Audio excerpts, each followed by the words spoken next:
nous sommes allés au commencement des temps, à la recherche de la première lumière, une étincelle simple et primitive. Mais, lorsque James Webb a levé ce rideau obscur, il n'a pas trouvé la simplicité que nous cherchions, mais un chaos moderne. Seulement 290 millions d'années après le Big Bang se trouvaient des galaxies brillantes et pleinement développées, qui ne devaient en pas être là. Ce n'était pas une erreur de données, car selon le calendrier cosmique de 14 milliards d'années, il était impossible que ces structures existent. Les nuages de gaz ne peuvent pas s'effondrer en si peu de temps. Des générations d'étoiles ne peuvent pas mourir à cette vitesse. Le modèle standard ne peut pas suivre ce rythme. Et maintenant, vous allez voir le VRAI choc. Et si tu veux percer ces sombres secrets de l'univers, abonne-toi maintenant et aime la vidéo, car rien n'est ce que tu crois. Prêt? Nous commençons. Pendant des décennies, le monde scientifique a cru avoir résolu de manière définitive le premier chapitre de l'histoire cosmique. Nous supposions qu'après le Big Bang, l'univers avait traversé un long, silencieux et froid âge sombre. Selon ce scénario, les premières galaxies étaient des nuages de gaz informes et vagues, se formant lentement sur des milliards d'années. Les essais maladroits d'un univers en bas âge. C'était le modèle standard, et il semblait indiscutable. Emmaüs. Lorsque le télescope spatial James Webb a été lancé depuis les côtes de l'Amérique du Sud et qu'il a tourné ses immenses miroirs dorés vers l'aube des temps, nous n'avons pas vu l'univers primitif que nous attendions. Ce que nous avons trouvé en face de nous était une réalité si terrifiante qu'elle nous obligeait à déchirer les livres de cosmologie, car les premières images de champs profonds envoyées par Webb étaient remplies de galaxies impossibles, qui théoriquement ne devaient pas exister. Lorsque les scientifiques se sont rassemblés devant leurs écrans, ils s'attendaient à voir de simples taches lumineuses à la limite du temps. Pourtant, face à eux, se trouvaient des cités cosmiques gigantesques abritant des milliards d'étoiles formées alors que l'univers n'avait que 300 millions d'années. Mais pour que vous compreniez la situation, imaginez ceci. Lors de fouilles archéologiques, au milieu des ruines de la Rome antique, vous déterrez un smartphone dernier cri, en parfait état de marche. Selon la chronologie historique, il est physiquement impossible que cette technologie se trouve là. Eh bien, les galaxies découvertes par Webb étaient exactement cela. Des structures matures qui appartiennent à l'univers moderne, se tenant là, intactes, à l'aube des temps. Cette découverte n'était pas seulement surprenante, elle était dévastatrice pour nos modèles physiques actuels, car pour qu'une galaxie paraisse mature, elle doit passer par des processus spécifiques. Le gaz doit s'effondrer sous l'effet de la gravité. Les étoiles doivent s'allumer. Ces étoiles doivent brûler jusqu'à devenir cendres et disperser les éléments lourds dans l'espace. Les scientifiques avaient calculé que ce processus prenait des milliards d'années, pas des centaines de millions d'années. Mais les données ne mentaient pas. À une époque où l'univers n'avait accompli que 2% de sa vie, ces galaxies possédaient des bras spiraux complexes et une structure ordonnée. Comme l'a dit un astronome, c'était comme trouver un bébé de 6 mètres à la crèche. Les proportions étaient fausses. Les mathématiques ne tenaient pas. Et le rythme de croissance de l'univers était bien plus sauvage que tout ce que nous avions prédit. Pour comprendre la profondeur de cette crise, nous devons regarder de plus près un objet unique surnommé le Recordman, la galaxie JADS-G SZ14-0. Cette galaxie existait seulement 290 millions d'années après le Big Bang. Cela peut sembler une date très lointaine. Mais si l'on considère l'âge de l'univers de 13,8 milliards d'années, cette durée n'est qu'un clin d'œil. En examinant son spectre lumineux, nous avons vu que son décalage vers le rouge était de 14,32. C'était une valeur qui pulvérisait le précédent record de 13,2. Mais le plus terrifiant n'était pas seulement que cette galaxie soit lointaine, c'est que son contenu était incorrect. Cette galaxie mesurait 1600 années-lumière de large et contenait des centaines de millions de masses solaires de matière. Plus important encore, nous avons trouvé des traces de poussière dans cette lumière antique, de la poussière cosmique composée d'éléments lourds comme le carbone, Sach, le silicium et l'oxygène. Ces éléments n'existaient pas au moment du Big Bang. Ils ne peuvent être formés que par la mort d'étoiles massives, c'est-à-dire les supernovas. Pour que la poussière soit présente là-bas, à l'aube des temps, à la 290e année, il fallait qu'une génération entière d'étoiles soit déjà née, ait vécu et soit morte en explosant. Ce cycle seul devrait prendre des centaines de millions d'années. C'est pourquoi la présence d'une telle densité de poussière et d'éléments lourds à cette date indique une déviation majeure dans le calendrier cosmique. L'univers, comme si quelqu'un avait appuyé sur la touche « Avance rapide », avait condensé des milliards d'années d'évolution en quelques centaines de millions d'années. Cependant, si les galaxies elles-mêmes étaient une énigme, les monstres cachés en leur centre plongeaient la situation dans un chaos total. Webb a détecté au cœur de ces galaxies primitives des trous noirs supermassifs qui n'auraient jamais dû atteindre une telle taille à cette époque. Selon le modèle standard, LICAO, pour qu'un trou noir atteigne des milliards de masses solaires, il lui faut un processus d'alimentation long et patient. Lorsque les trous noirs avalent de la matière, celle-ci chauffe et émet des radiations. Cette radiation repousse le gaz qui tombe et limite la vitesse d'alimentation. On appelle cela la limite d'Eddington. En d'autres termes, il y a une limite de vitesse physique à la croissance d'un trou noir. Mais les trous noirs découverts par Webb semblaient avoir violé cette limite de vitesse. Alors que l'univers n'avait que 570 millions d'années, des trous noirs des milliards de fois plus massifs que le Soleil étaient déjà là. Cette situation est comparable à un nouveau-né qui mangerait autant qu'un adulte et deviendrait géant, tout comme c'est biologiquement impossible. C'était physiquement inexplicable. De plus, ces trous noirs étaient excessivement grands par rapport à leur galaxie hôte. Dans l'univers moderne, un trou noir est un petit point au centre de la galaxie. Pourtant, ces monstres primitifs constituaient une très grande partie de la masse totale de leur galaxie. Cela pourrait inverser l'ordre de la construction cosmique. Peut-être que les galaxies ne se sont pas formées en premier, avec des trous noirs apparaissant en leur centre. Peut-être que les trous noirs se sont formés en premier et ont rassemblé les galaxies autour d'eux. Cette série de découvertes s'est encore approfondie avec l'émergence d'une classe mystérieuse d'objets appelés petits points rouges, Little Red Dots.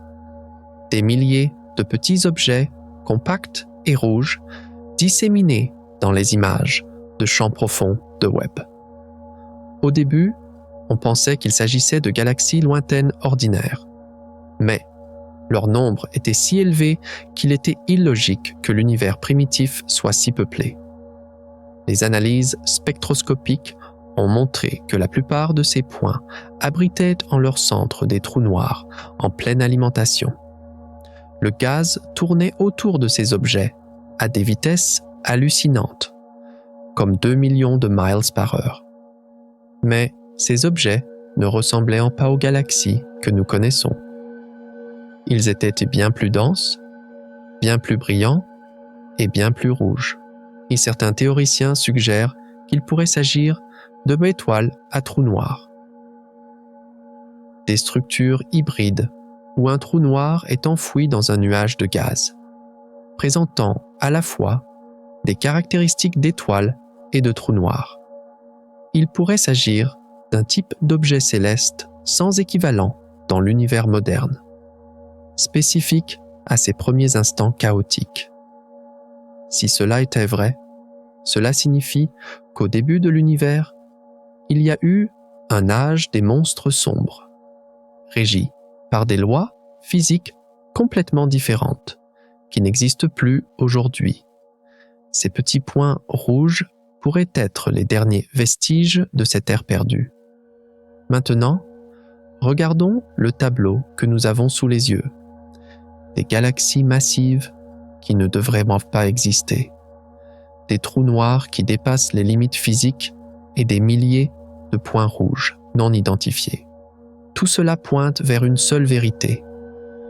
L'enfance de l'univers n'était pas aussi innocente que nous le pensions. Au contraire, c'était un début violent, rapide et bien plus adulte que nous ne pouvions l'imaginer.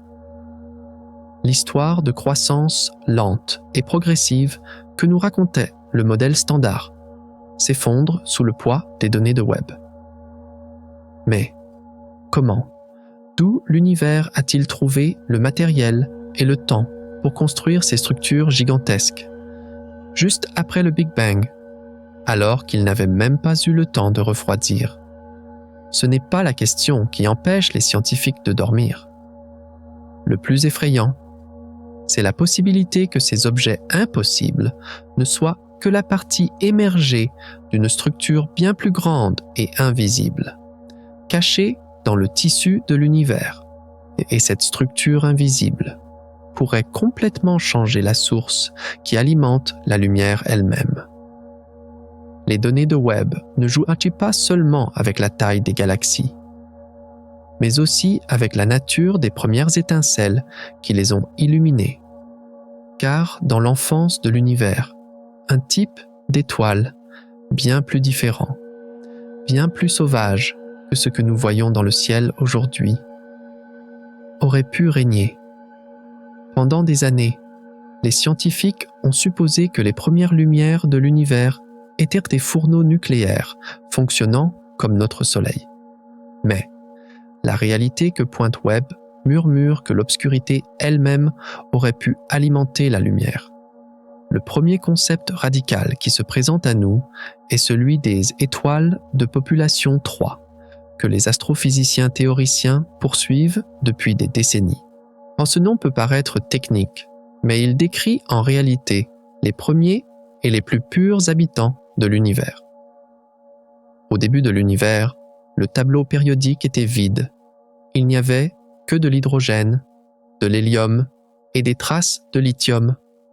Aucun autre élément, ni carbone, ni oxygène, ni fer, n'existait. Chaque étoile que nous voyons aujourd'hui est née des cendres d'étoiles précédentes et contient des métaux lourds.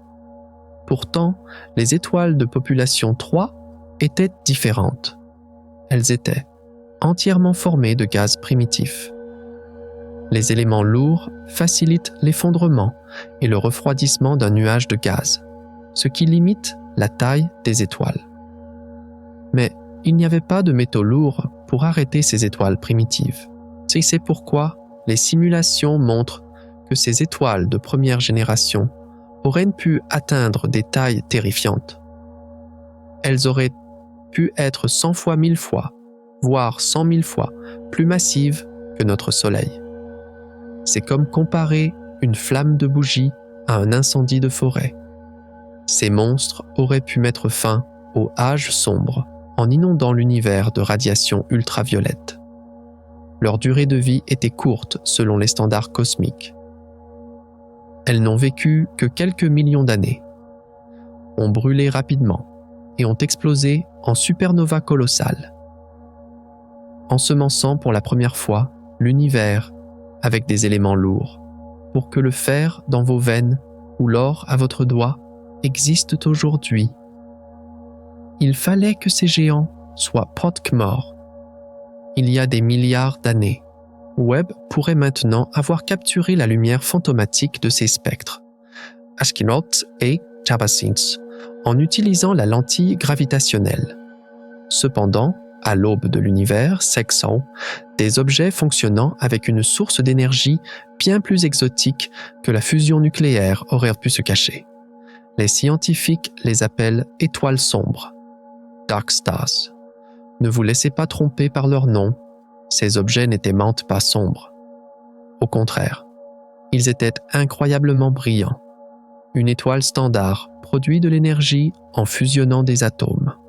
Mais, dans les premiers instants de l'univers, les particules de matière noire étaient très densément concentrées dans les nuages de gaz.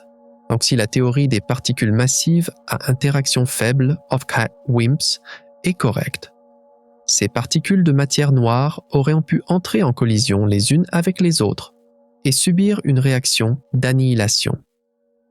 L'énergie libérée par cette réaction aurait chauffé le nuage de gaz de l'intérieur barre verticale, empêchant son effondrement et ne laissant pas le temps à la fusion nucléaire de démarrer. Le résultat n'était pas un point dense et chaud comme notre Soleil, mais un nuage d'hydrogène gigantesque, gonflé et relativement froid, pouvant atteindre des millions de masses solaires. Ce nuage brillait grâce à l'annihilation de la matière noire en son centre. Une étoile sombre pouvait être si grande qu'elle pouvait émettre autant de lumière que toutes les étoiles d'une galaxie réunie. Leur diamètre pouvait atteindre 10 unités astronomiques, soit 10 fois la distance entre la Terre et le Soleil. Pourquoi cette théorie est-elle cruciale? Parce que certaines des premières galaxies observées par Webb sont inexplicablement brillantes. S'il y a quelques étoiles sombres géantes dans ces galaxies, nous n'avons plus besoin de milliards d'étoiles normales pour expliquer cette luminosité excessive. De plus, lorsque ces étoiles épuisent leur carburant, elles peuvent s'effondrer directement en trous noirs supermassifs, expliquant ainsi comment ces trous noirs impossibles se sont formés. Ce qui nous amène à la troisième dimension de l'horreur cosmique, le scénario de l'effondrement direct collapse, qui est normalement la mort d'une étoile est le feu d'artifice le plus spectaculaire de l'univers. Le noyau s'effondre. L'onde de choc expulse les couches externes dans l'espace. Et il reste un petit trou noir. Mais, dans l'univers primitif, certaines étoiles monstrueuses étaient si massives que même leur mort ne respectait pas les règles. Les modèles théoriques suggèrent que les étoiles primitives de plus de 260 masses solaires, voire jusqu'à 10 000 masses solaires, pourraient complètement sauter l'étape de l'explosion. La gravité serait si sauvage, l'effondrement si soudain, qu'aucune onde de choc ne pourrait s'échapper de l'horizon des événements. L'étoile, sans même pousser un cri, s'effondrerait sur elle-même et disparaîtrait en une fraction de seconde. Ce qui reste n'est pas un trou noir ordinaire. C'est une graine lourde qui possède des dizaines de milliers de masses solaires dès sa naissance. Ce scénario pourrait résoudre le mystère de ces trous noirs gigantesques trouvés par Webb. Si un trou noir commence sa vie, non pas avec 10 masses solaires, mais avec 10 000, il devient mathématiquement possible qu'il se transforme en un monstre d'1 milliard de masses solaires en quelques centaines de millions d'années.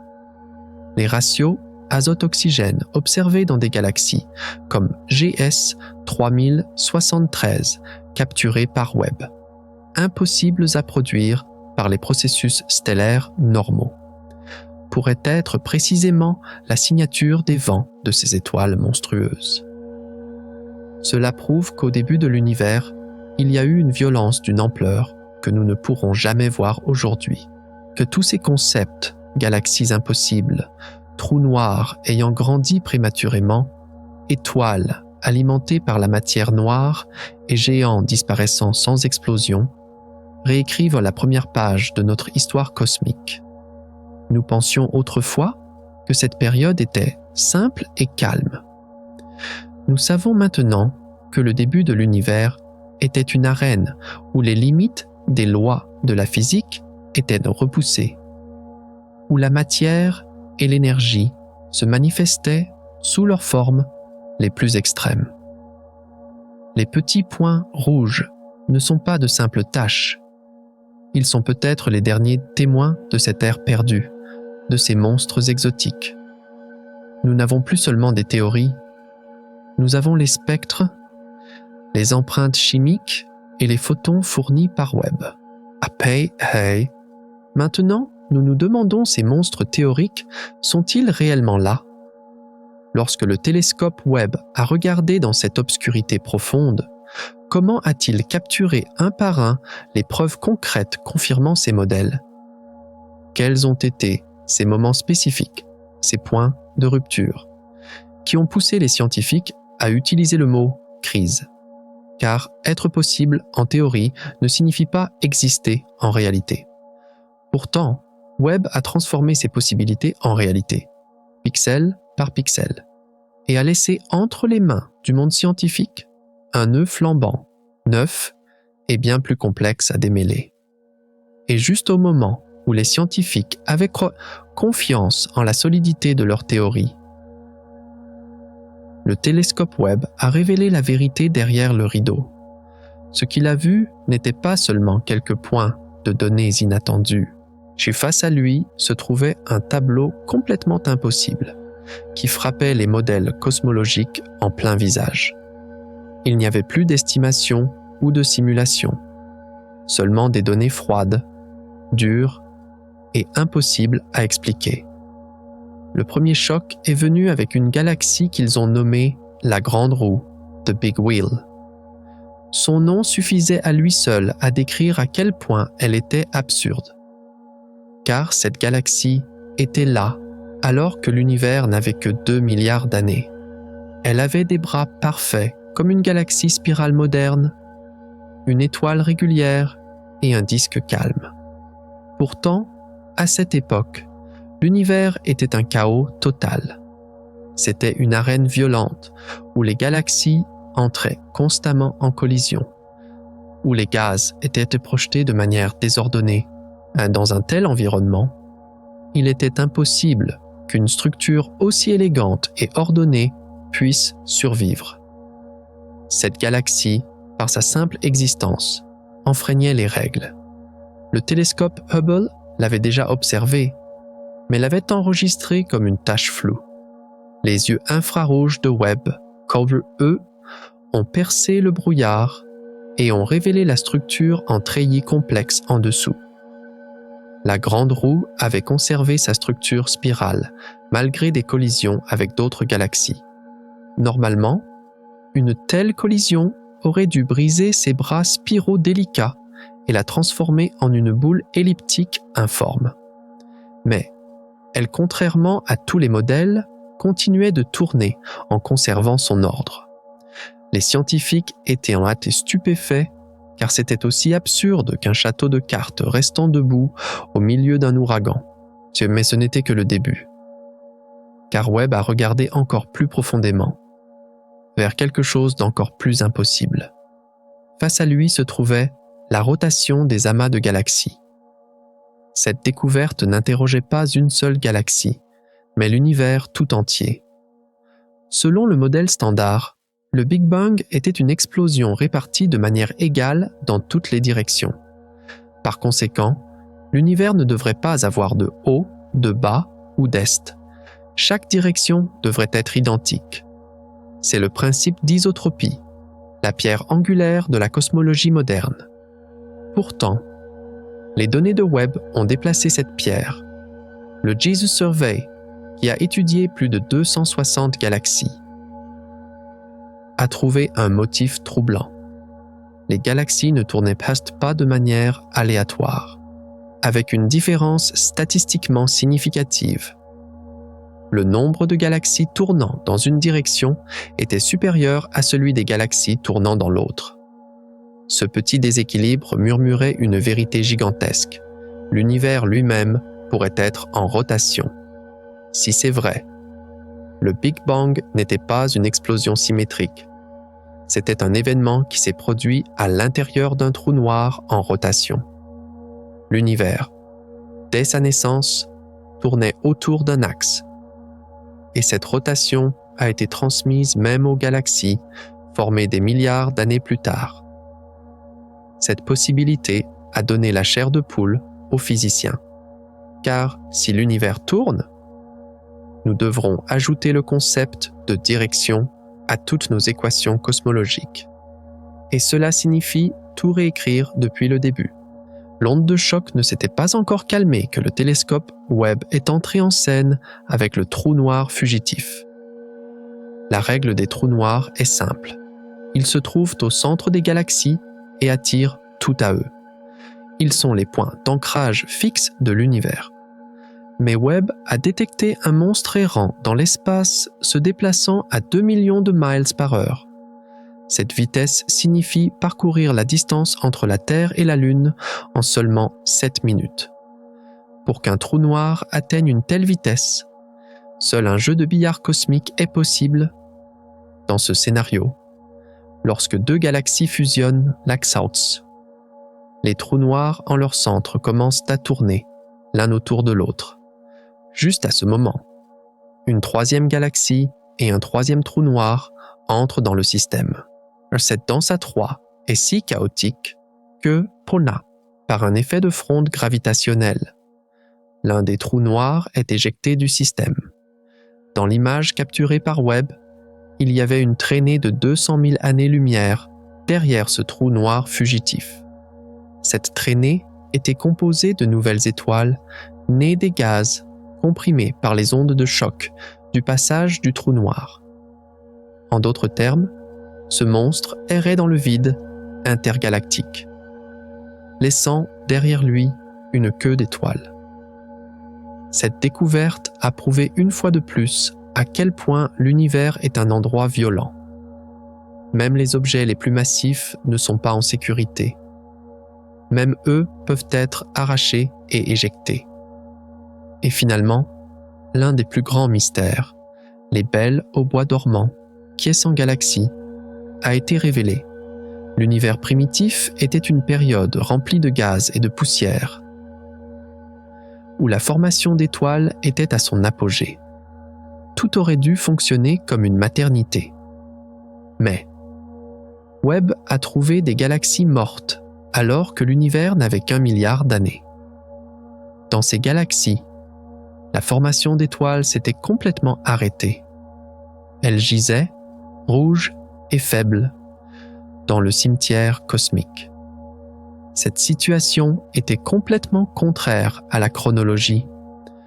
Pour qu'une galaxie épuise son carburant et s'éteigne, il faut des milliards d'années.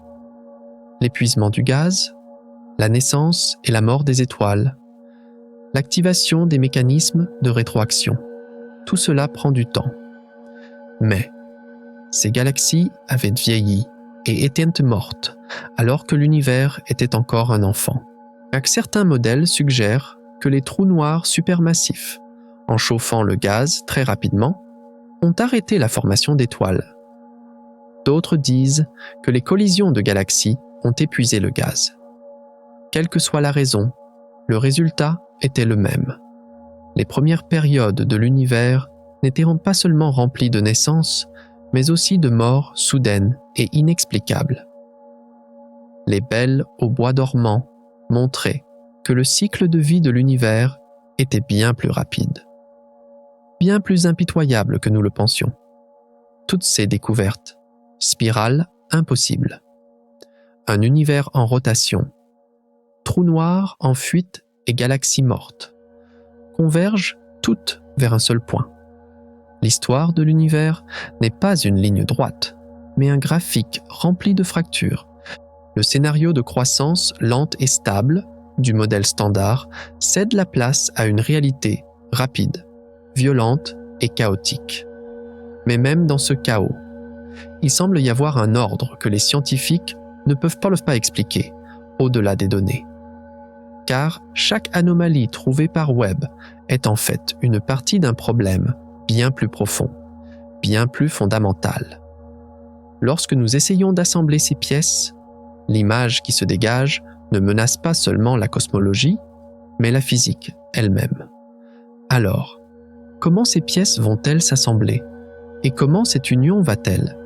Et comment cette union va-t-elle ébranler fondamentalement notre façon de comprendre l'univers? Ce car les yeux de Webb n'ont pas seulement révélé la collision des galaxies ou la fuite des trous noirs, mais aussi une étrangeté qui a changé la forme de ce qui est invisible. La matière noire était la plus grande énigme de la cosmologie, invisible, intouchable, seulement ressentie par la gravité. Mais, maintenant, Webb pourrait avoir trouvé les empreintes de cette matière fantomatique, dans la forme des galaxies les plus étranges de l'univers primitif, pour suivre la trace de l'invisible. Les astronomes ont dû se pencher sur un phénomène qu'ils ont appelé cornichon cosmique, Cosmic Pickles.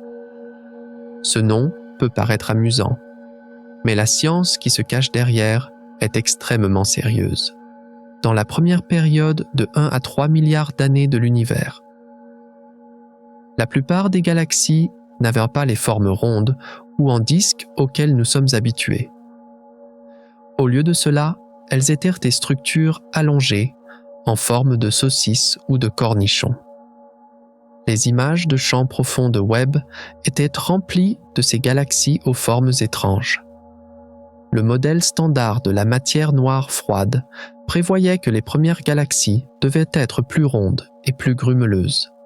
Car, selon ce modèle, la matière noire est composée de particules lourdes et lentes, et se concentre à petite échelle. Pourtant, les observations disaient tout le contraire. Les galaxies étaient allongées, affinées, et semblaient étirées par une main invisible. Mais ces formes semblaient faites bien plus adaptées au modèle de matière noire tiède ou de matière noire floue. La matière noire tiède est composée de particules plus légères et plus rapides, ce qui aplatit les petites structures et rend les filaments du réseau cosmique plus proéminents. La matière noire floue, quant à elle, prédit une structure ultra-légère qui se comporte non pas comme une particule, mais comme une onde. Ces galaxies cornichons trouvées par Webb ont fourni la première preuve visuelle concrète que la nature de la matière noire pourrait être bien plus exotique que nous le pensions. Si la matière noire est tiède, tout le scénario de formation des structures de l'univers change.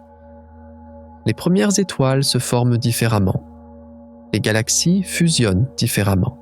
Ce petit changement de forme pourrait nous obliger à redessiner la colonne vertébrale de l'histoire cosmique.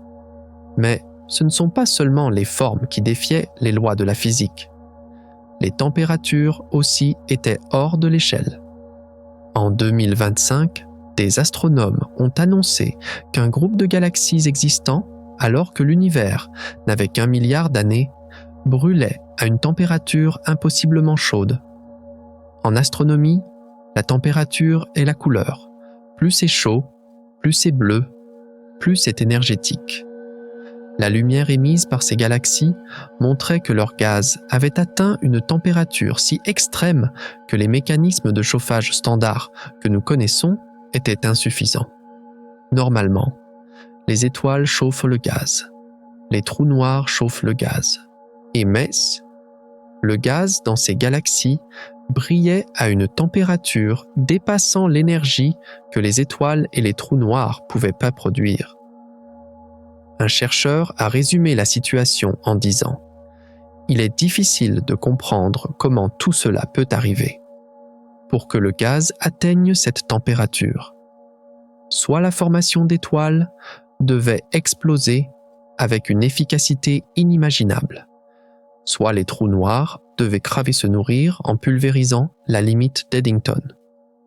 Une troisième et plus effrayante possibilité était que, dans l'univers primitif, des sources d'énergie exotiques que nous ne connaissons pas, peut-être des interactions de matière noire, aient fourni cette chaleur Ces galaxies super chaudes montraient que le thermostat de l'univers était déréglé, que l'énergie était libérée de manière bien plus sauvage que ne le prévoyaient nos modèles. Le four de l'univers fonctionnait à un réglage bien plus élevé que nous le pensions. Et juste à côté de cette anomalie de température, se trouvait peut-être l'une des découvertes les plus déroutantes, les galaxies ornithorynques, Platypus galaxie. Tout comme dans la nature l'ornithorynque, avec son bec de canard, sa queue de castor et ses éperons venimeux, rend la classification impossible. Ces galaxies bouleversaient la classification astronomique. Les 9 objets découverts par Webb existaient dans les premiers 1,5 milliard d'années de l'univers et étaient un mélange impossible de caractéristiques contradictoires. Ces galaxies étaient à la fois compactes et diffuses. Elles avaient à la fois des étoiles rouges et vieilles, comme si elles étaient éteintes, et montrèrent de fortes raies d'émission, comme des jeunes galaxies enflammées d'étoiles. Elles avaient la luminosité de galaxies massives et portaient la structure chaotique de systèmes récemment fusionnés. Il était théoriquement impossible qu'une galaxie soit à la fois vieille et jeune, morte et vivante, ordonnée et chaotique. Ces caractéristiques appartiennent à différentes étapes du processus évolutif. Elles ne peuvent pas coexister en même temps. Mais Sakia, les galaxies ornithorynques étaient là, brillants avec toutes leurs contradictions. Cette situation a montré aux scientifiques que les catégories que nous appelons types de galaxies n'importaient absolument pas à l'univers. L'univers primitif essayait des combinaisons au-delà de notre imagination, testant des paramètres physiques dans des régions que nous qualifions d'impossibles. Peut-être que ces galaxies étaient les produits d'une étape évolutive temporaire et exotique, spécifique à cette période. Toutes ces découvertes, cornichons cosmiques difformes, gaz super chauds, brûlants et galaxies ornithorynques inclassables. Partout où le télescope Webb a regardé, il a trouvé des points où nos modèles étaient incomplets, erronés ou complètement faux. Le mot « impossible » n'est plus un obstacle scientifique, mais simplement un point de départ. Car le fait que l'univers soit si varié, si extrême et si anarchique à une époque aussi précoce, nous mène à une seule conclusion. Le livre de l'histoire cosmique est bien plus épais que nous le pensions, et rempli de pages que nous n'avons pas lues. Mais nous ne pouvons pas simplement qualifier ces découvertes de surprenantes. La science progresse par l'explication, pas par l'étonnement. Pour que ces objets impossibles soient là, nous devons comprendre les mécanismes qui fonctionnent en arrière-plan. Comment les engrenages de l'univers tournent-ils pour produire ces résultats? Comment cette matière noire tiède, ce gaz extrêmement chaud, ces galaxies hybrides sont-ils physiquement possibles? Il est maintenant temps de focaliser un peu plus la lentille du télescope et de plonger dans les détails techniques sous ce chaos. Car la vraie magie ne réside pas dans ce que nous voyons, mais dans comment cela fonctionne. Alors, comment cette machine cosmique, en tordant les lois de la physique que nous connaissons, peut-elle? Alors, comment cette machine cosmique, en tordant les lois de la physique que nous connaissons, peut-elle produire ces résultats impossibles? Derrière ces galaxies massives et ces trous noirs surdimensionnés que Webb a découverts, doivent se cacher des mécanismes bien plus profonds sur le fonctionnement de l'univers. La réponse à la question surprenante du quoi que nous avons vu est cachée dans la question du comment que nous allons maintenant examiner en détail. Il est temps de ralentir un peu le rythme et de descendre sous la lentille du télescope, Kikyo, dans ce monde microscopique, mais aussi gigantesque où dansent les atomes et la gravité. Car l'univers fonctionne avec une ingénierie bien plus complexe que nous le pensions. La première et peut-être la plus critique pièce de cette ingénierie est le mécanisme de formation d'étoiles en rafales explosives, Bursty Star Formation. Selon la vision traditionnelle, la production d'étoiles d'une galaxie est comme le cours d'une rivière tranquille. Les nuages de gaz s'effondrent lentement, les étoiles s'allument une par une, et la galaxie grandit à un rythme stable pendant des milliards d'années. Ce modèle d'état stationnaire, steady state, est valable pour la plupart des galaxies de l'univers moderne. Mais l'univers primitif que Webb nous a montré n'est pas une rivière tranquille, c'est un volcan en éruption. Vous pouvez imaginer cela comme l'accélération d'une voiture.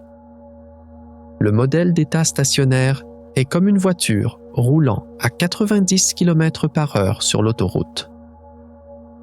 Sa vitesse est prévisible et régulière.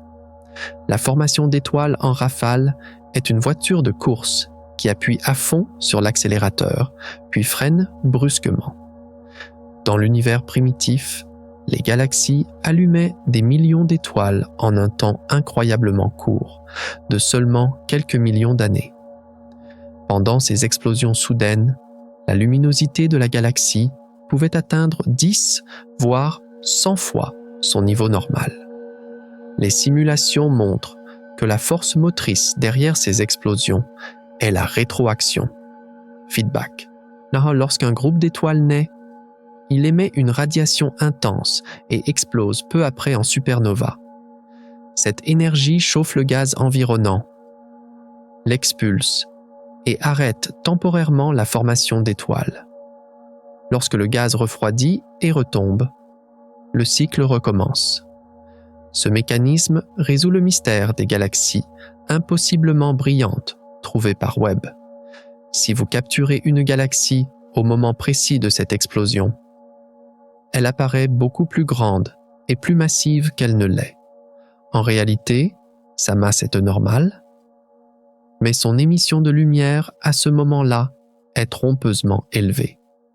Par exemple, une galaxie d'1 milliard de masses solaires peut briller au moment de l'explosion comme si elle en avait 10 milliards. Cela nous oblige à comprendre la différence entre la masse totale et la luminosité instantanée. C'est dans le modèle stationnaire. Ces deux valeurs sont proportionnelles, tandis que dans le modèle en rafale, cette proportionnalité est complètement rompue. L'abondance d'éléments, comme l'oxygène et l'azote, soutient également ce scénario, car des explosions rapides dispersent ces éléments dans l'espace à des taux très différents de la production stable. Cependant, les étoiles n'étant pas les seules à faire briller les galaxies aussi rapidement. Les graines de trous noirs supermassifs, supermassive Black Hole Seeds, étaient également une partie importante de cette équation. Selon la théorie standard, les trous noirs commencent petits, comme des graines légères, de 10 à 100 masses solaires, formées par l'effondrement d'une étoile mourante. Pour que ces graines grandissent des milliards de fois, il faut beaucoup de temps, tout comme une boule de neige se transforme en avalanche. Dans ce modèle, il est impossible de trouver des trous noirs massifs dans l'univers primitif, car il n'y a pas eu assez de temps. Pourtant, les données de Webb montrent que les trous noirs auraient pu commencer leur vie comme des graines lourdes. On peut comparer cela à la différence entre faire pousser un arbre à partir d'une graine et planter un jeune arbre déjà grandi. Le scénario des graines légères est comme semer une petite graine et attendre des siècles. Dans le scénario des graines lourdes, le trou noir naît directement avec 10 000 à 100 000 masses solaires. Cela se produit grâce au mécanisme de effondrement direct. D'immenses nuages d'hydrogène pur dépourvus de métaux lourds, pour faciliter le refroidissement, peuvent s'effondrer en une seule masse sans se fragmenter.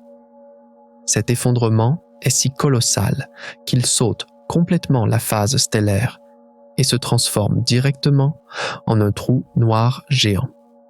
Ce mécanisme explique comment les trous noirs ont pu grandir si rapidement, même sans dépasser la limite d'Eddington.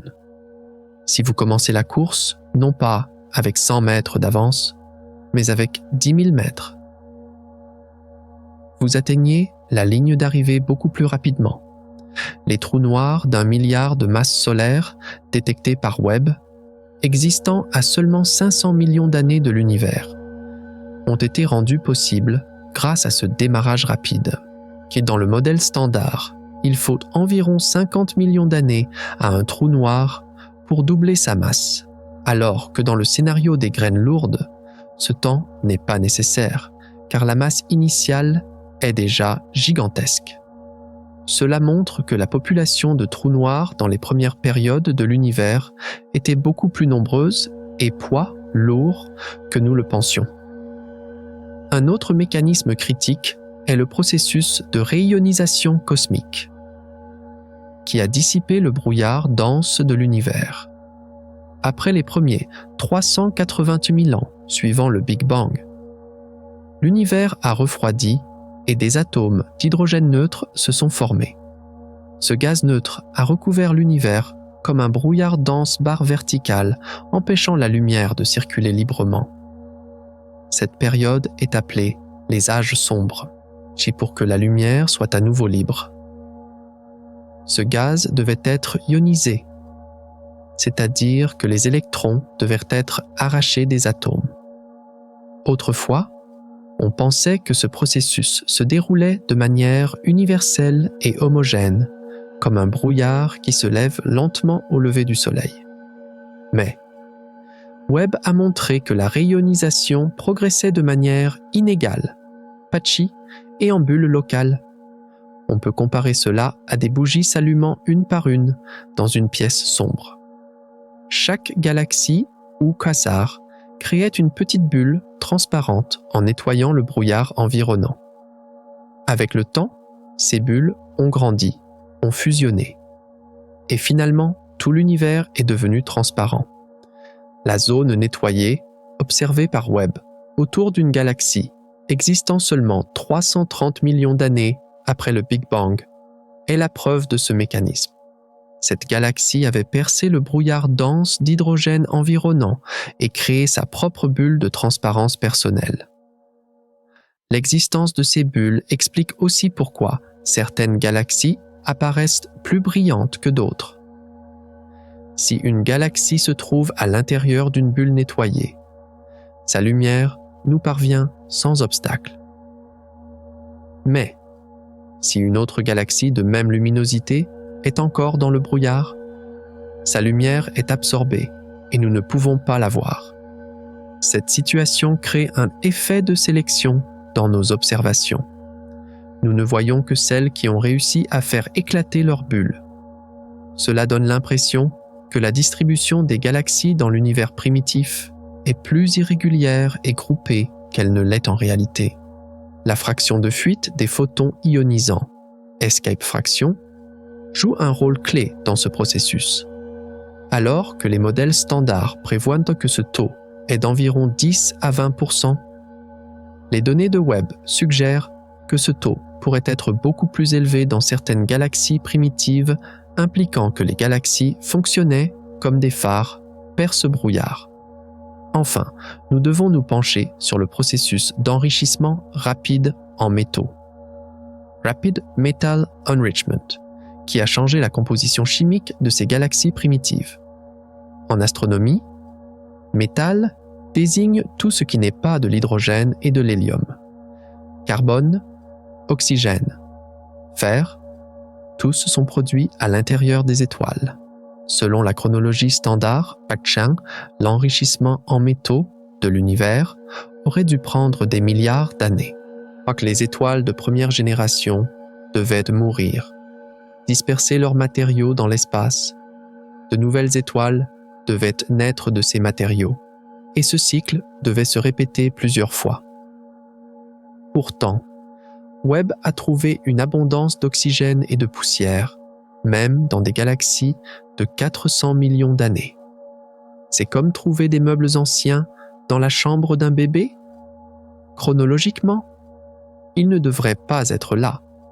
Le mécanisme derrière cet enrichissement rapide pourrait être les supernovas efficaces et les hypernovas. Les étoiles de première génération étaient si grandes que leur durée de vie n'était que de 1 à 2 millions d'années. C'est un clin d'œil à l'échelle cosmique. Et quand elles mouraient, elles produisaient des explosions d'hypernovas, libérant 10 à 100 fois plus d'énergie et d'éléments lourds que les supernovas standards. De plus, la structure petite et dense des premières galaxies a empêché ces éléments de s'échapper et de se perdre dans l'espace. Au lieu de cela, ils sont restés à l'intérieur de la galaxie et ont été immédiatement utilisés pour la formation de nouvelles étoiles. Cette évolution de type boîte fermée, closed box, a incroyablement accéléré le cycle chimique. Le temps nécessaire à la formation des grains de poussière, théoriquement de plusieurs centaines de millions d'années, a pu être beaucoup plus court dans cet environnement dense et riche en éléments, que ces 4 mécanismes. Étoiles brûlant en explosion, graines de trous noirs naissant géantes, bulles perçant le brouillard et usines chimiques fonctionnant à la vitesse de la lumière, tous réunis. Ils commencent à nous expliquer comment cet univers impossible que Webb nous montre est en fait physiquement possible, voire inévitable. Ce tableau qui semblait chaotique est en fait le produit d'une machine cohérente en elle-même, mais fonctionnant de manière beaucoup plus rapide et violente que ce à quoi nous sommes habitués. Mais comprendre les pièces de la machine ne signifie pas que nous avons résolu l'ensemble, car chacun de ces mécanismes soulève de nouvelles questions et nous entraîne vers un problème encore plus fondamental. Donc si l'univers peut fonctionner de manière si rapide, si efficace et si puissante, quelle est la source d'énergie principale qui le pousse à ce rythme? Et au-delà de ces mécanismes, pourrait-il y avoir un autre détail technique capable de résoudre la plus grande énigme de la cosmologie? Cette divergence tenace dans la vitesse d'expansion de l'univers? Il était maintenant temps de regarder l'autre côté de l'équation, cette grande tension qui détermine le destin de l'univers. Alors, comment ces détails techniques pourraient-ils résoudre la crise appelée tension de Hubble? Et la solution à cette crise pourrait ne pas venir du fait que notre règle cosmique est défectueuse, mais peut-être du fait que le moteur qui entraîne l'expansion de l'univers fonctionne différemment de ce que nous pensions. Ce problème, connu sous le nom de tension de Hubble, Hubble tension, est le plus grand casse-tête de la cosmologie, car les 2 méthodes différentes que nous utilisons pour mesurer la vitesse d'expansion de l'univers nous donnent obstinément 2 réponses différentes. D'un côté, il y a le calcul que nous faisons en regardant la photo d'enfance de l'univers, le fond diffus cosmologique. Cette méthode donne la vitesse d'expansion. La constante de Hubble, à 67 km par seconde par mégaparsec. De l'autre côté, il y a la mesure directe que nous faisons en regardant les étoiles et les supernovas de l'univers proche. Cette méthode trouve la vitesse à 73 km par seconde. Cette différence de 6 unités est trop grande pour être une erreur statistique. Avant l'arrivée de Webb, de nombreux scientifiques espéraient que cette différence provenait d'erreurs de mesure. Peut-être que le télescope Hubble avait mal calculé la distance des étoiles lointaines. Peut-être que les chandelles standards que nous utilisions n'étaient pas si standards que ça. Mais Webb, avec ses yeux infrarouges perçants, a répété ces mesures et le résultat a été confirmé. Les mesures étaient correctes. L'erreur n'était pas en nous, mais dans l'univers. L'univers s'expandait plus lentement dans ses débuts et plus rapidement à l'époque moderne, et nos théories actuelles ne pouvaient pas expliquer complètement cette accélération. À ce stade, l'explication technique la plus solide qui se présente à nous est l'hypothèse de l'énergie sombre précoce, Early Dark Energy. Vous pouvez imaginer cela comme si on appuyait brièvement sur l'accélérateur de l'univers avant de le relâcher. Dans le modèle standard, l'énergie sombre a une densité constante tout au long de l'histoire de l'univers, c'est-à-dire que l'accélérateur est toujours enfoncé au même niveau. Pourtant, le modèle de l'énergie sombre précoce suggère que dans les premiers temps de l'univers, en particulier juste avant l'ère de la recombinaison, il y a eu une explosion d'énergie temporaire. Cette énergie supplémentaire aurait accéléré brièvement l'expansion de l'univers, puis se serait atténuée pour atteindre le niveau actuel d'énergie sombre. Pourquoi ce mécanisme est-il si efficace? Car si l'univers s'est expansé plus rapidement que prévu dans ses débuts, la calibration de la règle cosmique change. La valeur de 67 que nous obtenons du fond diffus cosmologique pourrait être basse parce que nous ne tenons pas compte de cette accélération supplémentaire. Si nous ajoutons cet événement de coup de gaz précoce à l'équation, les deux mesures pourraient converger autour de 73. Les observations de l'univers primitif par Webb sont un laboratoire parfait pour rechercher les traces d'une telle injection d'énergie. Si cette hypothèse est correcte, cela signifie que l'univers n'a pas seulement mais une histoire d'énergie sombre, dynamique et changeante dans le temps. Ce qui signifie aussi que la constante cosmologique, lambda, n'est en fait pas si constante que ça. En lien avec cela, une autre énigme technique que Webb tente de résoudre est la production et structure de la poussière cosmique. Puis en astronomie, la poussière est souvent vue comme un obstacle. Elle absorbe la lumière des étoiles, cache les galaxies et fausse les mesures. Mais elle est aussi la matière première des planètes et de la vie. Les échos de lumière découverts par Webb autour d'un reste de supernova dans la constellation de Cassiopée ont complètement changé ce que nous savions de la structure du milieu interstellaire. Autrefois, on pensait que le milieu interstellaire était recouvert d'un brouillard homogène et diffus, comme une pièce enfumée. Pourtant, Webb a montré que cette poussière a en fait une structure extrêmement complexe, stratifiée et filamenteuse. Ces structures étaient si fines que leur épaisseur n'était que de quelques centaines d'unités astronomiques, c'est-à-dire plus minces que le diamètre d'un système solaire. On peut comparer cela à la découverte qu'un tissu qui semble lisse de loin est en fait composé de millions de fils fins lorsqu'on le regarde au microscope. Cette structure filamenteuse était probablement façonnée par les faibles champs magnétiques de la galaxie. Pourquoi ce détail technique est-il d'une importance vitale? Parce que, lorsque nous mesurons les distances et les luminosités dans l'univers, nous devons tenir compte de la quantité de poussière que la lumière a traversée. Si nous faisons nos calculs en supposant que la poussière est un brouillard uniforme, nous estimons mal l'atténuation de la lumière.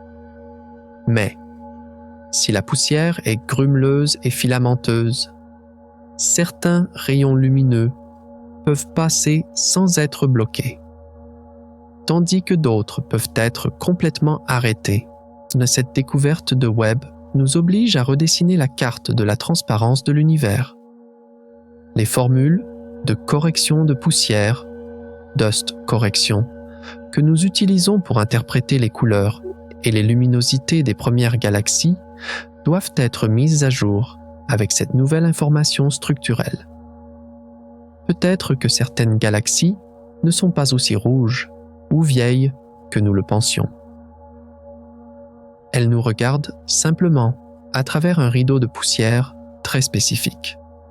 Et enfin, sans comprendre le mécanisme de la lentille gravitationnelle, gravitational lensing, ce gigantesque système de télescope naturel qui rend toutes ces observations possibles, nous ne pouvons pas pleinement apprécier le succès de Webb. Webb est puissant seul, mais pour regarder aux confins de l'univers, il a besoin de l'aide de la nature.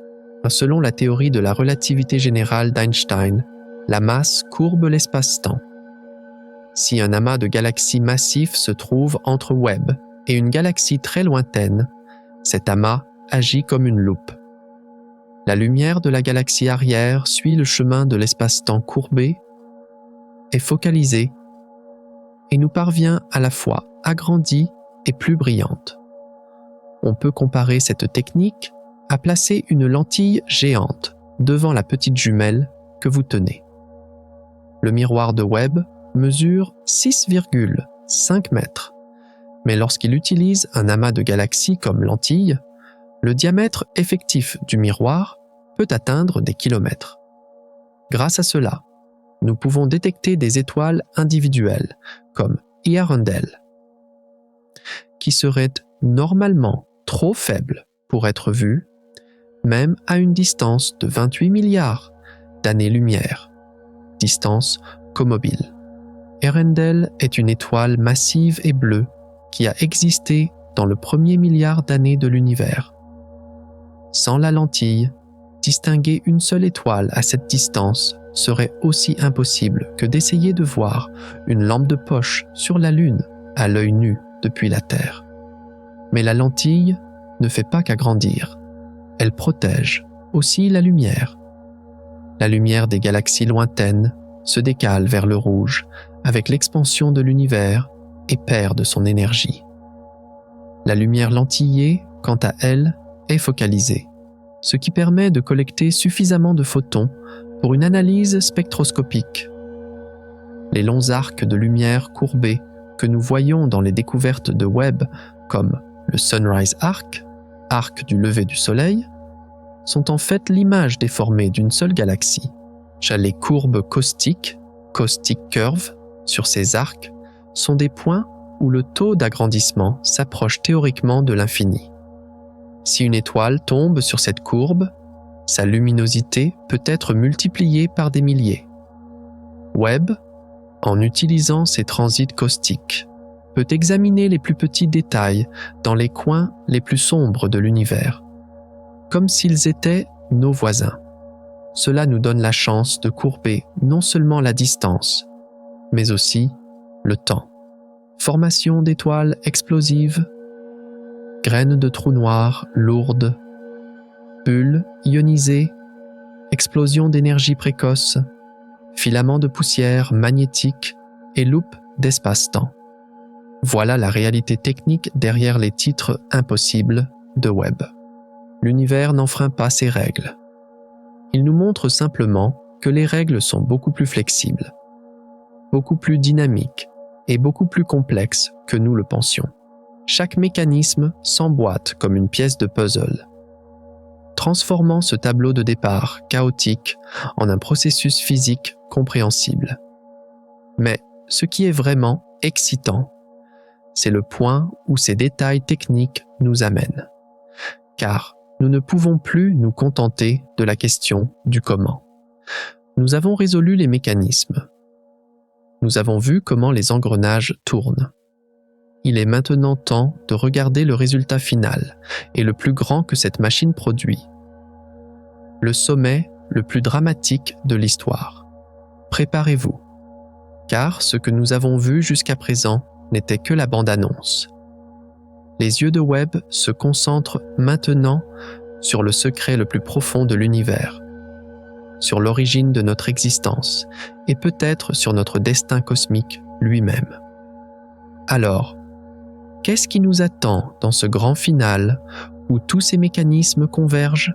Et maintenant, le moment est venu où les théories s'effondrent, où les modèles fondent, et où l'univers que nous connaissions se transforme en quelque chose de complètement différent, car Webb n'a pas seulement apporté de petites corrections, il n'a pas seulement changé quelques chiffres. Le télescope a violé les frontières les plus sacrées de la cosmologie.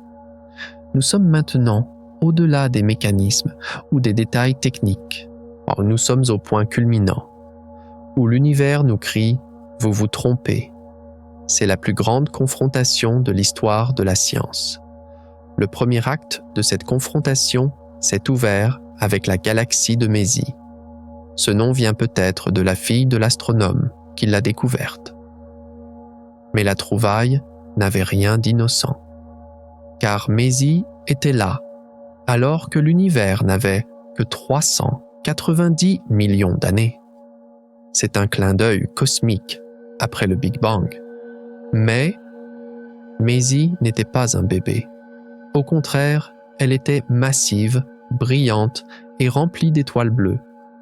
Elle était si dense qu'à elle seule, elle remettait en question tout le taux de formation d'étoiles de l'univers à ce moment-là.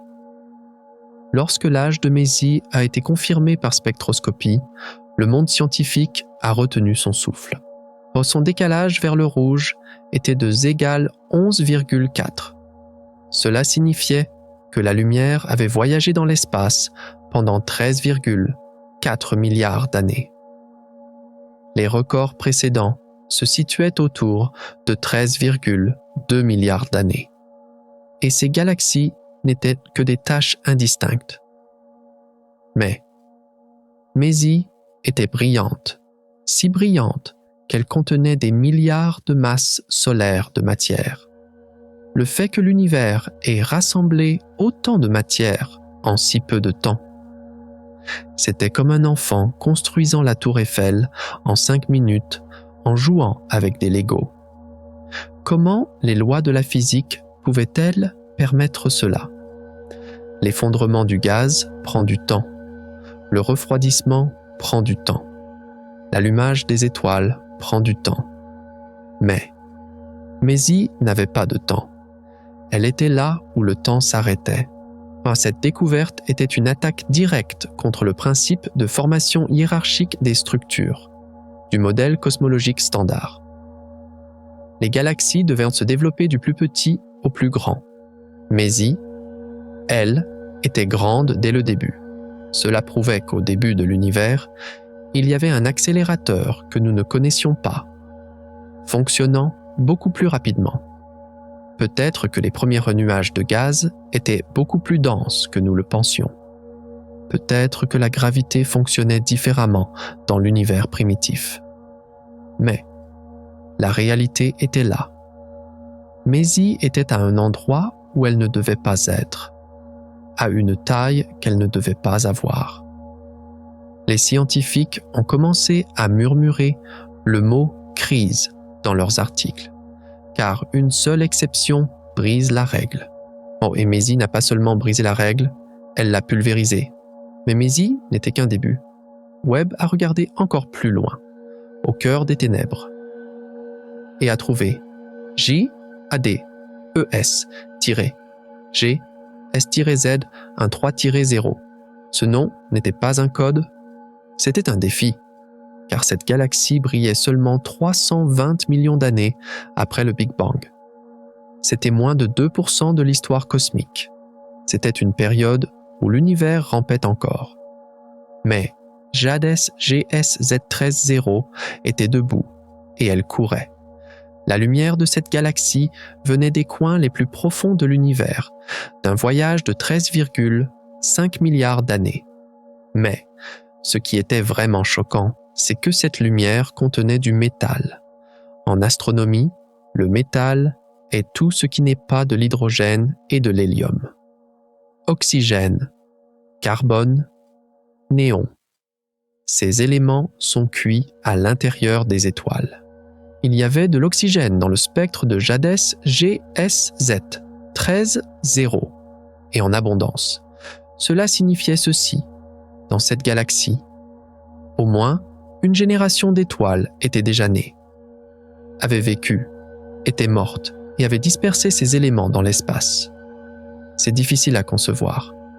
320 millions d'années. Pendant ce temps, Le gaz devait s'effondrer. Les premières étoiles naître. Ces étoiles brûler pendant des millions d'années. Exploser. Enrichir le gaz. Ce gaz refroidir et une deuxième génération d'étoiles naître. Et Webb voyait le résultat de ce processus. Le fait que tant de cycles se soient achevés en si peu de temps est aussi impossible biologiquement qu'un bébé devenant grand-père dès sa naissance. Il n'y avait pas assez de temps libre dans la chronologie standard pour ce processus. Mais l'oxygène était là. Il ne mentait pas. Cette découverte a montré que la vitesse de formation des étoiles et l'enrichissement chimique pouvaient se produire bien au-delà des limites théoriques. Les fours de l'univers fonctionnaient beaucoup plus chaudement et beaucoup plus rapidement que nous le pensions. Les scientifiques étaient stupéfaits, car cela signifiait que non seulement les galaxies, mais aussi les éléments, c'est-à-dire les briques de la vie, étaient apparus dans l'univers bien plus tôt que nous le pensions. Peut-être que le potentiel de vie était là, dès l'aube de l'univers. Les ondes de choc ne s'étaient pas encore calmées, que Webb a cette fois examiné la rémanence de l'explosion la plus puissante de l'univers. Le sursaut gamma, appelé BOT, Brightest of All Time, le plus brillant de tous les temps. G, RB, 22, 1009, A. Ce n'était pas juste une explosion, mais c'était la libération d'énergie la plus violente jamais enregistrée dans l'histoire de l'humanité. La mort d'une étoile avait littéralement aveuglé l'univers. Lorsque Webb a regardé à l'endroit de cette explosion, derrière les nuages de poussière, il ne s'attendait pas à y trouver un néant. Selon la théorie, l'étoile qui a créé une si grande explosion aurait dû produire d'énormes quantités d'éléments lourds. Or, platine, uranium. La signature spectrale de ces éléments aurait dû être là. Mais Webb a regardé et ne les a pas trouvés. À l'endroit de l'explosion, l'usine d'éléments lourds attendue n'était pas là. Il n'y avait qu'un reste de supernova normale. Comment était-ce possible ? Comment l'explosion la plus brillante de l'univers pouvait-elle laisser une signature chimique aussi ordinaire ? C'était comme si une bombe de 100 mégatonnes explosait et ne laissait qu'une trace de pétard. Où était passée l'énergie ? Où étaient passés les éléments ? Cette découverte a ouvert un trou béant dans les théories des supernovas. Peut-être que les plus grandes étoiles ne dispersent pas leurs éléments dans l'espace, mais les aspirent directement dans le trou noir. Peut-être que ces collisions d'étoiles à neutrons, que nous appelons usines à or, sont beaucoup plus rares que nous le pensions. Boat nous a montré que nous ne comprenons même pas complètement les événements les plus violents de l'univers. Tant d'énergie, tant de lumière, et au final, un silence inexplicable. Les scientifiques sont restés impuissants face à ce paradoxe, car même les événements les plus extrêmes refusaient de se conformer à nos modèles. Et puis, éclipsant toutes ces découvertes, le plus grand monstre de la cosmologie est entré en scène. G N-11. Cette galaxie était connue depuis longtemps. Hubble l'avait trouvée. Mais quand Webb l'a regardée, il a vu ce qui se cachait en son cœur. Et cette chose était terrifiante. Car au centre de G NZ11 existait alors que l'univers n'avait que 430 millions d'années, un trou noir supermassif de 1,6 million de masse solaire. Ce trou noir n'était pas seulement grand, il était aussi affamé, follement affamé. Il avalait de la matière à 5 fois la vitesse de la limite d'Eddington. Cette vitesse était à la limite du physiquement possible, voire au-delà. Normalement, si un trou noir mange aussi vite, sa propre radiation repousse sa nourriture et arrête l'alimentation. Mais ce monstre ne s'arrêtait pas. il avalait comme si les lois de la physique ne s'appliquaient pas à lui.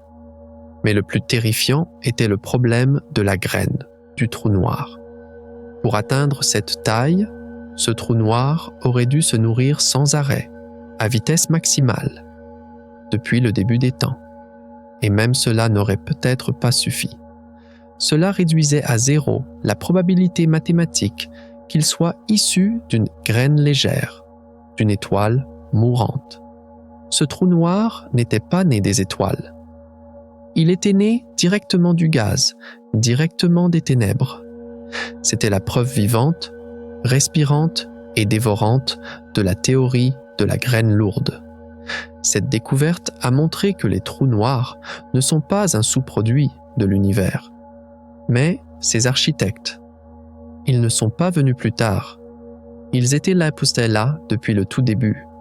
Ce sont eux qui ont façonné les galaxies, et ce sont eux qui ont gouverné les étoiles. Ce trou noir dans GN-11 a inversé la hiérarchie de l'histoire cosmique. D'abord, il y avait les trous noirs, et ils étaient les maîtres de l'univers. Le monde scientifique a été secoué, car cela signifiait que les modèles de formation des galaxies devaient être jetés à la poubelle et réécrits à partir de zéro. Les trous noirs n'étaient pas les parasites de l'univers, mais sa colonne vertébrale. Et finalement, au sommet de ce voyage épique, le télescope Webb a fait peut-être sa découverte la plus controversée, la plus radicale et la plus bouleversante. À l'aube de l'univers, Akwashatz, seulement 200 à 300 millions d'années après le Big Bang, des galaxies aussi grandes que la Voie lactée, les briseurs d'univers, Universe Breakers. Ces 6 galaxies étaient si grandes qu'elles dépassaient théoriquement la quantité totale de matière baryonique disponible à cette époque. Il faut s'arrêter et réfléchir pour comprendre cela. La cosmologie sait combien de matière il y a dans l'univers. À cette époque, Schleicher, dans ce volume, la quantité de gaz disponible pour former des galaxies est connue. Mais ces galaxies, même si elles avaient converti tout le gaz de cette région en étoiles avec une efficacité de 100%, n'auraient pas pu atteindre cette masse. C'est comme faire 10 kg de pain avec 1 kg de farine. C'est physiquement impossible. La matière ne peut pas être créée à partir de rien. Mais les données étaient là. 100 milliards de masses solaires dans une seule galaxie, à 3% de l'âge de l'univers. Cette découverte n'a pas seulement remis en question la formation des galaxies, mais les paramètres fondamentaux du modèle du Big Bang. L'âge de l'univers était-il faux? La densité de matière dans les premiers temps était-elle bien plus élevée que nous le pensions?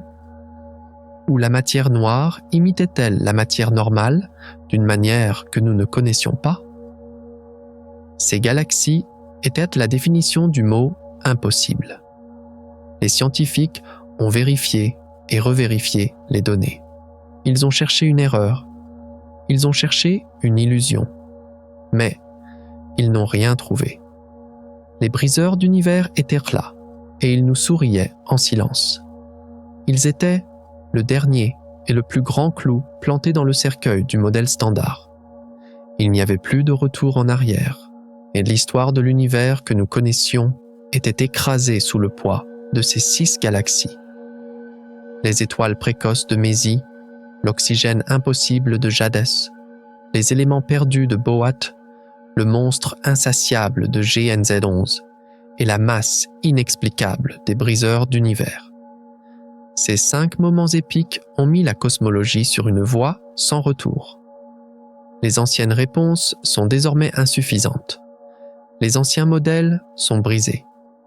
Webb a déchiré le rideau de l'univers et a montré derrière lui une réalité bien plus sauvage, bien plus rapide et bien plus mystérieuse que nous ne l'avions. Peut-être penseras-tu à ton travail de demain, à la facture à payer ou à un projet avec un ami.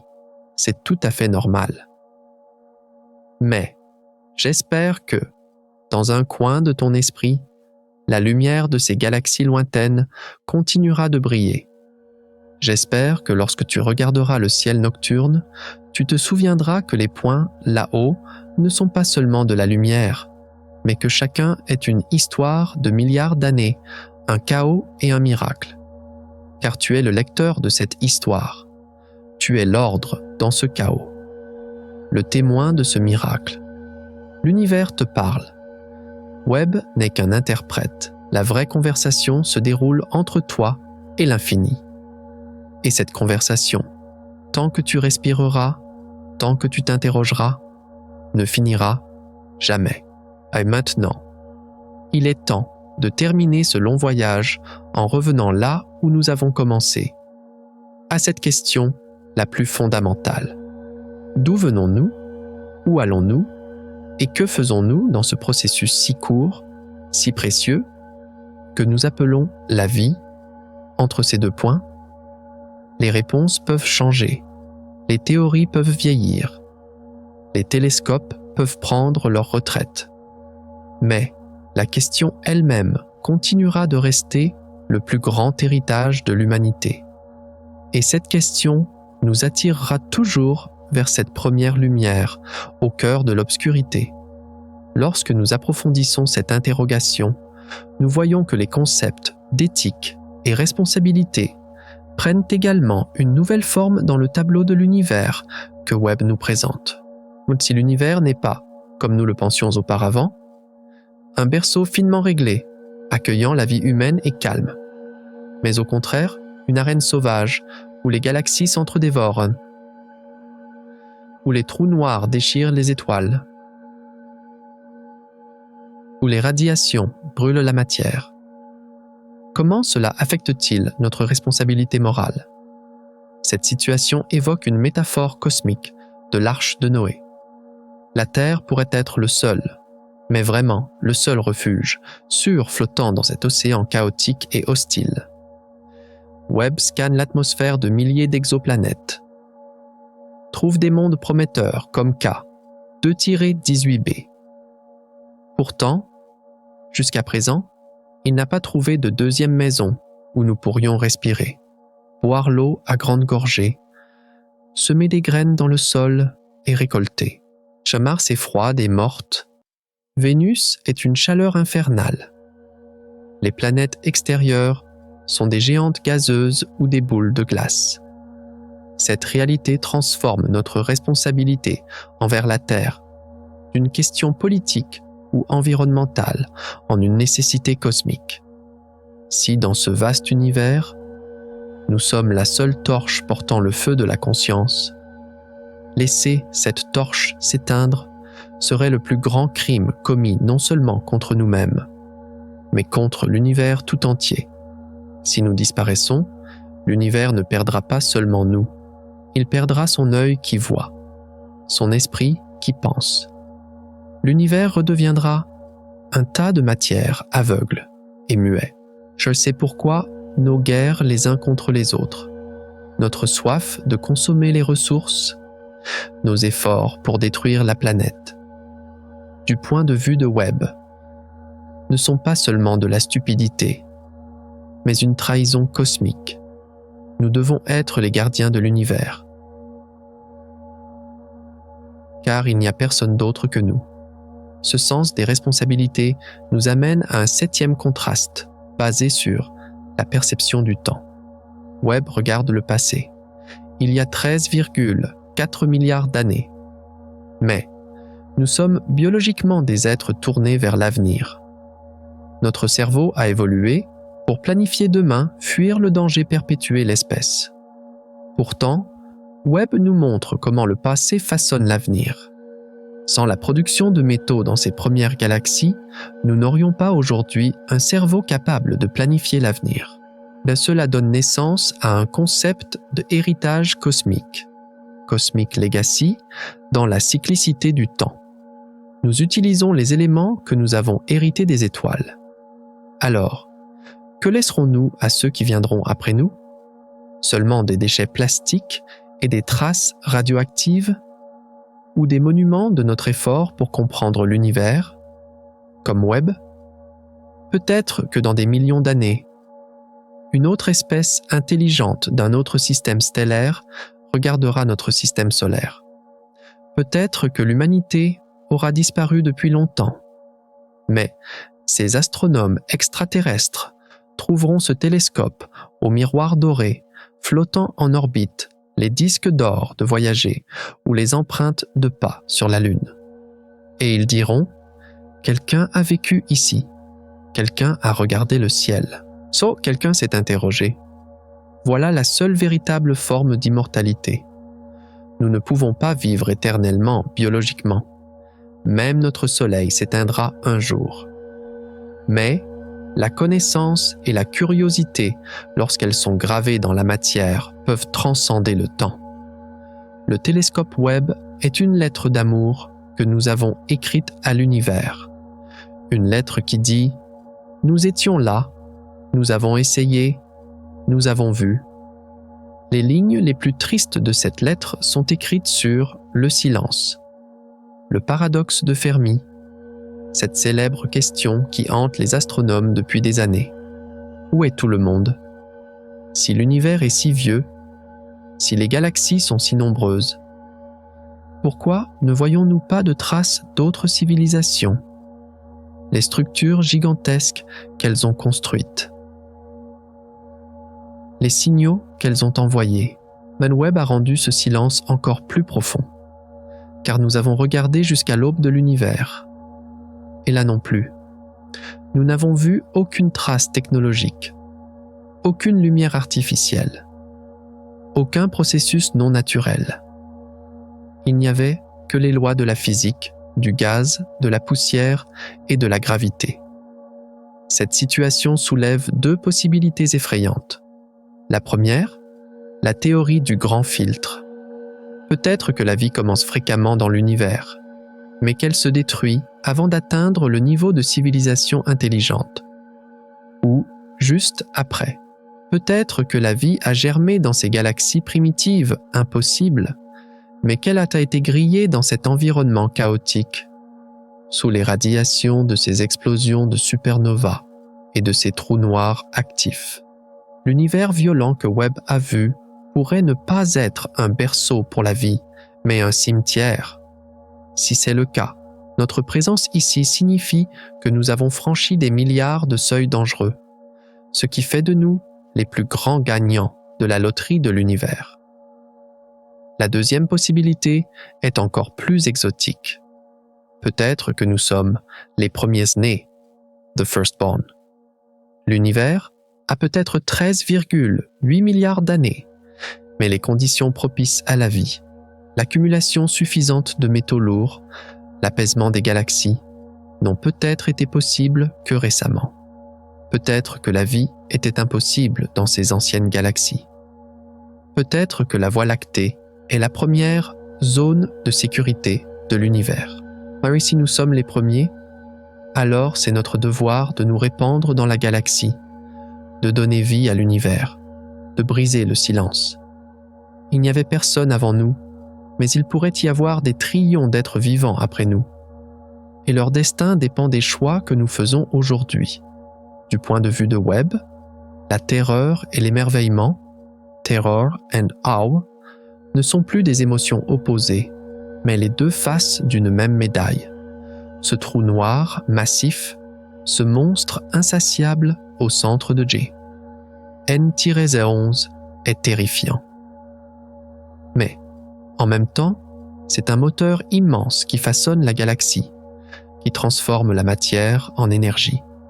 Ces terribles explosions de supernovas détruisent tout ce qui se trouve à proximité. Mais en même temps, elles dispersent dans l'espace le fer de notre sang, le calcium de nos dents. Il n'y a pas de création sans destruction, pas d'émerveillement sans terreur. Notre vie est aussi un microcosme de cet équilibre cosmique. Il n'y a pas de croissance sans douleur. On n'apprécie pas sans avoir perdu. On ne voit pas la lumière sans l'obscurité. Webb nous a montré que l'univers n'est pas un conte de fées, mais une épopée, écrite avec du sang et de la sueur, avec des explosions et des effondrements. Et nous sommes les héros du chapitre le plus dramatique de cette épopée. Des héros fragiles, effrayés, mais qui continuent obstinément de regarder le ciel.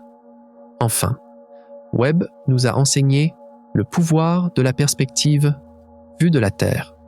Nos problèmes semblent gigantesques. Dettes, maladies, ruptures, échecs, ils sont tous comme des montagnes. Mais, lorsque vous regardez cette image de champ profond, envoyée par Webb à 1,5 million de kilomètres de distance, ces montagnes se transforment en grains de sable.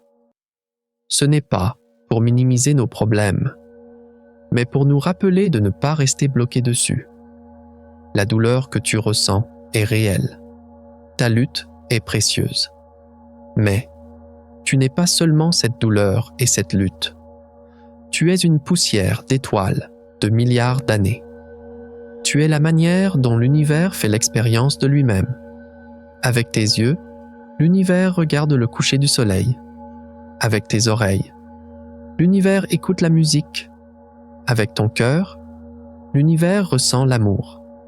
Alors, quand tu es à l'étroit, fatigué, désespéré, lève simplement la tête et regarde en haut. Les étoiles qui brillent dans ce vide obscur sont tes lointains parents, et elles sont là. Te clignant silencieusement des yeux et murmurant « Continue. Nous avons brûlé, explosé et disparu pendant des milliards d'années. Juste pour que tu puisses respirer aujourd'hui. Tu portes notre héritage. N'éteins pas ta lumière. » Ainsi, l'histoire du télescope spatial James Webb se transforme d'un récit de succès scientifique en un voyage de l'âme humaine. Cette machine faite de métal et de miroirs, de données et de graphiques nous redonne la chose la plus humaine, l'espoir. Elle nous rappelle de ne pas avoir peur de l'inconnu, que nous pouvons trouver notre chemin dans l'obscurité et surtout que peu importe à quel point nous sommes petits dans cette infinité, nous ne sommes jamais insignifiants. Si nous sommes allés avec Webb jusqu'au commencement des temps, jusqu'aux premières lueurs de l'univers, et nous avons dû nous arrêter là. Car avant ce point, c'est l'obscurité absolue pour les télescopes. Mais il y a une autre possibilité que je ne vous ai pas encore dite, celle qui effraie le plus le monde scientifique. Le Big Bang n'est peut-être pas un commencement. Et si avant cette explosion, il y avait la mort d'un autre univers? Dans notre prochain voyage, nous franchirons le point zéro du temps et nous poserons cette question interdite. Qu'y avait-il avant le néant? Êtes-vous prêts